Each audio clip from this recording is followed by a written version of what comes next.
Muy buenas noches, bendecidos, prosperados en esta hermosa noche. Pues le damos gloria a Dios porque Él es bueno, para siempre es su misericordia y al mismo tiempo, pues, darles una introducción de la oración. La oración es muy importante y tiene que ser una oración eficaz. Bueno, vamos a abrir nuestra Biblia en Mateo 6:9. Es algo importante. Y vamos a recordar un poquito de cómo Jesús nos enseñaba cómo deberíamos de orar. Bueno, dice así: vosotros pues oréis así: Padre nuestro que estás en los cielos, santificado sea tu nombre, venga tu reino, hágase tu voluntad como en el cielo, también en la tierra. Ven algo importante donde vemos en Mateo 6:9, vosotros pues oréis así: Padre nuestro. Tenemos que tener la paternidad de Dios, o sea, Dios únicamente dice que escucha a sus hijos e hijas. Una de las cosas importantes en la antigüedad, antes de la venida de Jesucristo, había señoríos donde en esos tiempos los señoríos tenían oro, plata y piedras preciosas, donde estos señoríos compraban esclavos. Es una historia, entonces, antepasada. Entonces, una de las cosas importantes, esos señores iban en un momento determinado a ciertos lugares, a esas regiones de Asia, Asia Menor, y compraban esclavos a un precio donde ellos podían adquirir esos esclavos para que se ocupasen en las ocupaciones y deberes de sus haciendas, aún de sus campos, aún de su mayordomía dentro de las casas. Era gente de servicio. Entonces, desde de ahí tomamos el punto de señorío. Entonces, Jesús se dio cuenta de algo: que oraban o pedían mal, decían Señor, se referían como ese señorío, como ese amo. Entonces Jesús, basado en lo que estaba pasando y lo que él sabía, enseñó a sus discípulos a orar. Entonces, Mateo capítulo 6, verso 9 dice: vosotros pues oréis así: Padre nuestro que estás en los cielos. O sea, tenemos que ver a Dios como un padre. Dice la palabra de Dios que Jesús nos vino a reconciliar entre el Padre y la humanidad. Entonces, nosotros tenemos que reconocer a Dios como un padre, como un papá. Entonces dice la Escritura: Padre nuestro que estás en los cielos, santificado sea tu nombre. Tenemos que honrar al Padre.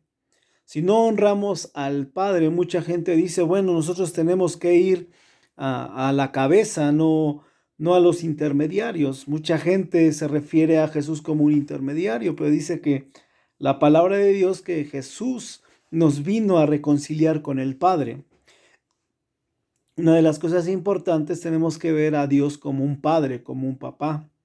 Dentro de la historia de los señores tenían hijos e hijas, y poníamos el ejemplo que los hijos e hijas de esos señores podían, por ejemplo, podían llegar a su hogar, podían abrir la nevera, el refrigerador y tomar alimentos y poderlos consumir, cosa que los esclavos tenían que pedir un permiso y decirle: Señor, puedo tomar de la nevera, puedo tomar del refrigerador un helado y poderlo comer. Tenían que pedir permiso. Entonces, dentro de la oración, mucha gente dice: Señor, Señor mi Dios, Señor todopoderoso, Señor tú eres verdadero, Señor tú eres fiel, viendo cualquier cultura ya sea una cultura como los islámicos, el Islam. Ellos se refieren en sus libros como el Señor, los señoríos. Otra de las cosas, vemos en el Corán, también se refleja a su Dios como un señor, un señorío. Pero la palabra de Dios, las Sagradas Escrituras dicen que Dios es nuestro Padre cuando Jesús, venimos a las plantas y reconocemos a Jesús, que Él es el Cristo, que Él perdonó nuestros pecados y Él curó nuestras heridas. De la misma forma, Jesús nos reconcilia con el Padre.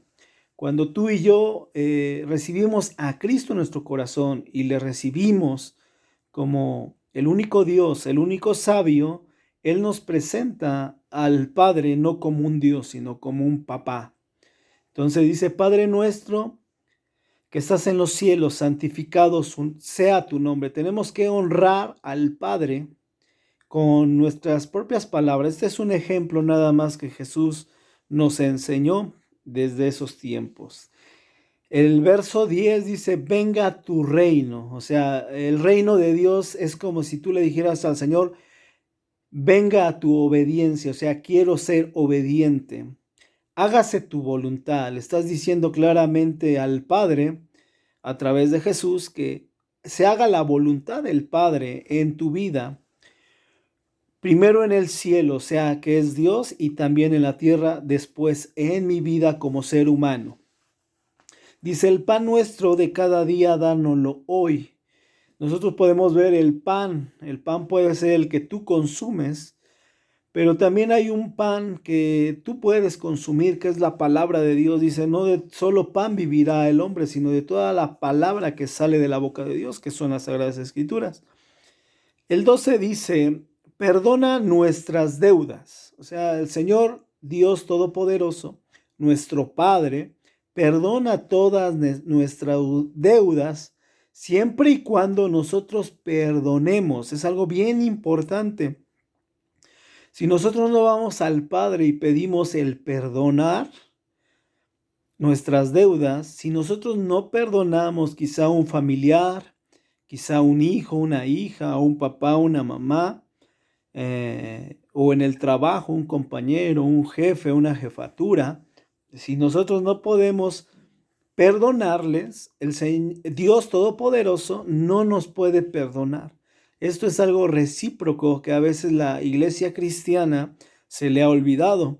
A veces nos cuesta perdonar, pero sí queremos que Dios nos perdone. Entonces, habla la palabra de Dios que tenemos que hacer las primeras obras, y las primeras obras es nosotros perdonar primero a los que nos ofenden, para que nuestro Padre Celestial nos perdone. Muchas de estas cosas a veces Dios no puede hacer algo por nosotros, porque nosotros no estamos viendo la oración eficaz a través del perdón. Entonces dice el 12, y perdónanos nuestras deudas, como también nosotros perdonamos a nuestros deudores. Viene el verso 13 y dice, no nos metas en la tentación, mas líbranos del mal, porque tuyo es el reino y el poder y la gloria por todos los siglos de los siglos. Amén. Entonces, el 14 hace una reflexión del perdón, porque si perdonáis a los hombres sus ofensas, os perdonará también a vosotros vuestro Padre Celestial. Ahí viene la paternidad. Mas si no perdonáis a los hombres sus ofensas que te hagan contra ti, tampoco vuestro Padre os perdonará vuestras ofensas. Entonces es algo bien importante que habla las Sagradas Escrituras, que si nosotros no perdonamos, Dios tampoco nos puede perdonar. Tenemos que hacer esa parte. Hay veces que decimos, mi oración no, yo he pedido al Señor, yo he pedido a Dios, yo he pedido al Padre.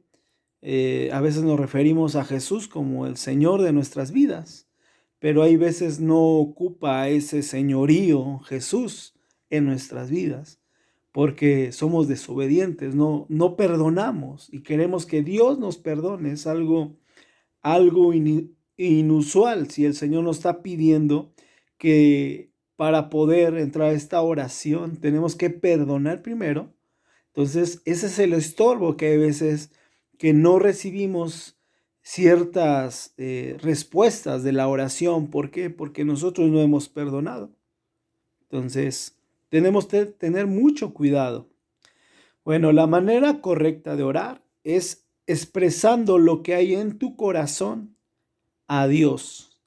¿En qué posición? Bueno, no hay algo que sea así marcado o estipulado, que si tú no lo haces de la forma correcta en una posición, Dios no te escuche. Bueno, puede ser sentado de pie o de rodillas, con las manos abiertas o las manos cerradas, con los ojos abiertos o con los ojos cerrados. No hay algo que defina la escritura. En el templo o en la casa o al aire libre o por la mañana o por la noche, todas estas formas están respaldadas por la palabra de Dios. Bien, ¿cuál es la mejor forma de orar? Bueno, aquí puse algo importante. Debemos orar en privado, eso es bien importante, orar en privado.